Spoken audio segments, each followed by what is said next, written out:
السلام عليكم، ازيكم يا شباب عاملين ايه؟ النهارده ما عندناش بلود سترايك، النهارده عندنا عجلة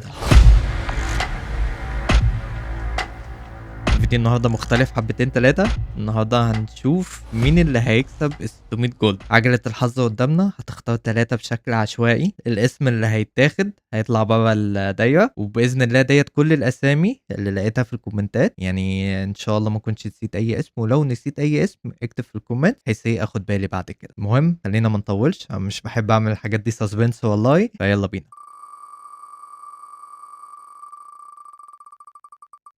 أول اسم معانا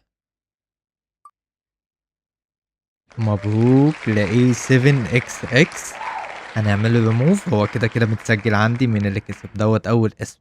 مبروك عليك. ناخد تاني اسم.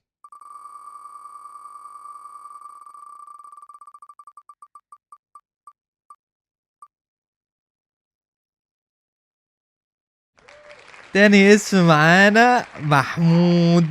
محمود كسب، ده تاني اسم. ونشوف تالت اسم.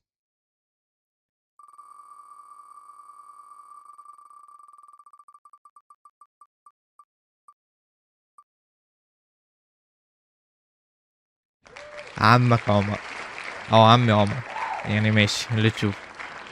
كده مبروك للاسماء التلاتة اللي كسبوا معايا. وان شاء الله ما تنسوش ان في اخر السلسلة الاسماء اللي موجوده حاليا بعيدا عن الناس اللي كسبت ال 600 جولد، لان انا مش هقدر اكسبكم تاني، يعني عيب.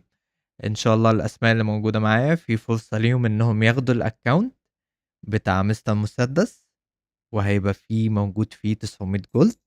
وباذن الله انا مش عايز اي حد يزعل ولا يتضايق انه نصيبه ما كانش موجود في الجولد ده، لسه في بطولات جايه ومسابقات جايه كتير. متنسوش طبعا اللايك والاشتراك. اشوفكم على خير. سلام.